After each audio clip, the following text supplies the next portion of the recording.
Un jour après que la France a décidé d'interdire pendant 48 heures tout passage en provenance du Royaume-Uni, les chauffeurs sont toujours bloqués à Douvres.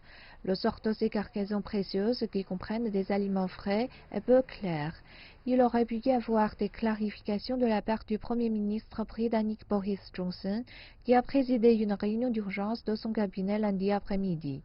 Mais Boris Johnson n'avait pas de mesures spécifiques à annoncer. Au lieu de cela, il a seulement dit qu'il n'y avait qu'un cinquième de l'ensemble du transport de nourriture et de médicaments qui était délivré par camion et que les gens ne devaient pas paniquer. Ce fut une excellente conversation avec le président français. Il a souligné qu'il tenait à régler cela dans les prochaines heures si nous le pouvons. Et nos équipes y travailleront d'arrache-pied. Et si nous pouvons obtenir un résultat, alors ce serait formidable. Mais nous le ferons aussi vite que possible.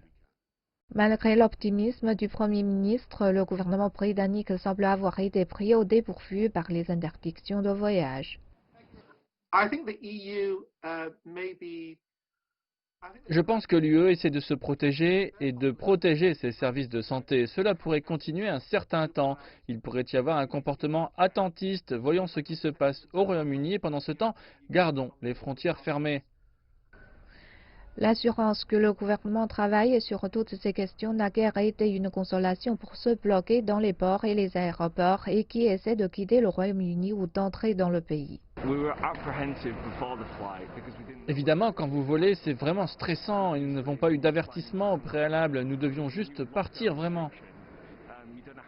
La fermeture des frontières sur fond d'inquiétude autour de la nouvelle souche du Covid-19 est une mauvaise nouvelle de plus pour le Royaume-Uni, déjà sous le choc de l'imposition de mesures strictes qui signifient que des millions de personnes ne verront pas leurs proches pendant la période de Noël.